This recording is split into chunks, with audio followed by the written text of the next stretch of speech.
వైఎస్ఆర్ కాంగ్రెస్ పార్టీకి చెందిన అంబటి రాంబాబు రాష్ట్రంలో కాపు జాతికి పట్టిన చీడపురుగు లాంటి వాడని అదే సామాజిక వర్గానికి చెందిన పెందుర్తి ఎమ్మెల్యే పంచకల రమేష్ బాబు ఆక్షేపించారు. శుక్రవారం పెందుర్తి నియోజకవర్గం సుజాత నగర్ పార్టీ కార్యాలయంలో ఏర్పాటు చేసిన మీడియా సమావేశంలో ఆయన మాట్లాడుతూ గత 5 ఏళ్లుగా కాపుల గురించి ఏమాత్రం పట్టించుకొని వైసీపీ అధ్యక్షుడు జగన్ ఇప్పుడు కాపుల పట్ల ప్రేమ పుట్టుకొని రావడం దౌర్భాగ్యమని విమర్శించారు. కలియుగ ఆరాధ్య దైవం తిరుమల వెంకటేశ్వర స్వామి ఆలయానికి కల్తీని సరఫరా చేసి మహా అపచారం చేసిన వైసీపీ నాయకులు ఇప్పుడు కూటమి ప్రభుత్వంపై అభాండాలు మోపుతున్నారని మండిపడ్డారు.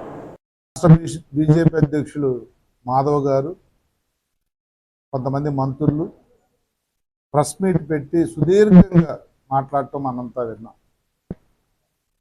వారు మాట్లాడిన అంశాలు జోలికి పోదలుచుకోలేదు. ఎందుకంటే చాలా వివరంగా ముఖ్యమంత్రి ఉప ముఖ్యమంత్రి కూడా వివరణ, ఎందుకు అసలు ఈ కేసు ఏమిటి, దీని తాలూకా పూర్వపరాలు ఏంటి, కల్తీ నెయ్యి అనేది ఎలా జరిగింది, అసలు నెయ్యి లేకుండా లడ్డు తయారీ జరిగింది, అది ఏ నివేదికల ద్వారా వచ్చింది, సిట్ ఏమంది, సిబిఐ ఏమంది అని వివరంగా చెప్పడం జరిగింది. జగన్మోహన్ రెడ్డి డైవర్షన్ పాలిటిక్స్ చేయటంలో సిద్ధహస్తుడు.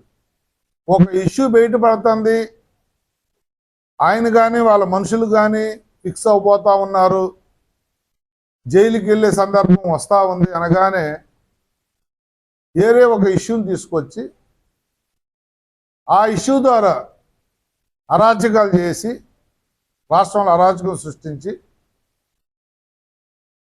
వీకెండ్ పొలిటీషియన్ లాగా ఊర్లోకి వారానికి ఒకసారి వచ్చి బెంగళూరు ప్యాలెస్ వదిలి వచ్చి వీళ్ళని పరామర్శించడం అనేది ఒక తంతుగా పెట్టుకుని పరామర్శ అని చెప్పి అరగంట జర్నీ చేసే ప్రయాణాన్ని 6 గంటలు జర్నీ చేస్తూ పబ్లిక్ ఇన్కన్వీనియన్స్ చేయిస్తూ పోలీసు కోర్టు ఇచ్చిన ఆదేశాలను తొంగలో తొక్కి నీచమైన రాజకీయాలు చేయటం అనేది జగన్మోహన్ రెడ్డికి పరిపాటి.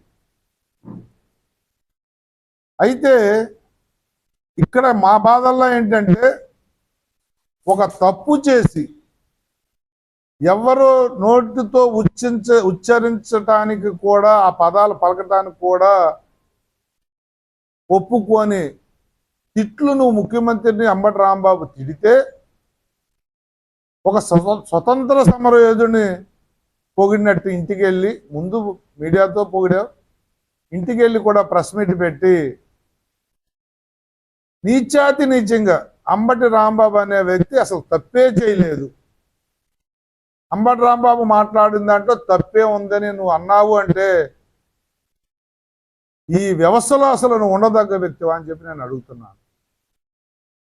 అంత ఘోరంగా నీలో చిత్తశుద్ధి ఉన్న, నిజాయితీ ఉన్న, నీలో సమాజం పట్ల గౌరవం ఉన్న అంబటి రాంబాబు వాక్యాలని ముందు నువ్వు ఖండించాలి. 5 సంవత్సరాలు ముఖ్యమంత్రిగా చేశావు, బ్రహ్మాండంగా గొప్పలు చెప్పుకుంటూ బతికేస్తావు, మరి అంత నీచమైన భాషని మాట్లాడితే ఆ మనిషి మాట్లాడింది కరెక్ట్ కాదు అని ఒక్క మాట నీతో ప్రజలు అనిపించలేకపోయారంటే నీకు ప్రజల పట్ల నీకున్న మక్కువ ఏమిటో, ప్రజల పట్ల నీకున్న గౌరవం ఏమిటో మాకు మరోసారి తేటతెల్లమైంది. పైగా అంబటి రాంబాబుని కాపు టైగర్ అన్నాడు. దేనికి కాపు టైగర్ అయ్యాడు అంబటి రాంబాబు అని చెప్పి నేను అడుగుతా ఉన్నా.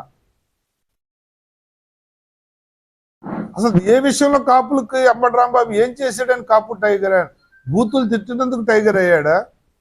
నువ్వు మాట్లాడాల్సిన మాటలన్నీ నువ్వు చెప్పినట్టుగా మాట్లాడుతున్నందుకు టైగర్ అయ్యాడా?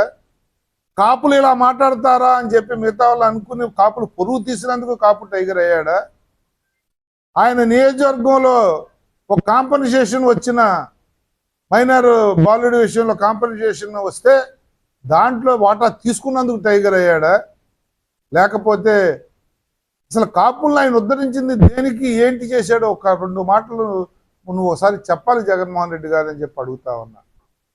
కాపులు పొరుగు తీసి ఇలాంటి మాటలు మాట్లాడిన వాడు కాపు టైగర్ అని చెప్పి నువ్వు అన్నావు అంటే అసలు నీ మానసిక పరిస్థితి ఎలా ఉందో మాకు అర్థం కావట్లేదు.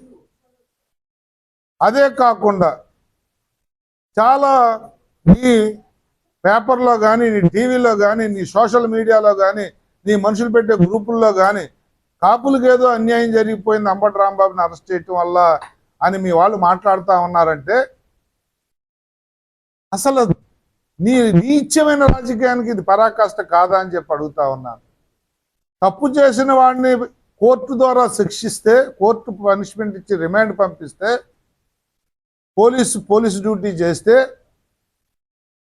కోర్టు ఒక నిర్ణయం తీసుకుంటే దాన్ని మాకంట గట్టి తప్పు మాట్లాడిన వాడు కాపు జాతిలో ఉన్నాడు అని చెప్పి మేము సిగ్గుపడుతుంటే ఆ వ్యక్తిని తీసుకొచ్చి నువ్వు టైగర్ అని చెప్పి, పులి అని చెప్పి, పెద్ద దేశోద్ధారకుడు అని చెప్పి మాట్లాడుతూ ఉన్నావంటే ఇది ఎంత నీచం అని చెప్పి నేను అడుగుతా ఉన్నాను.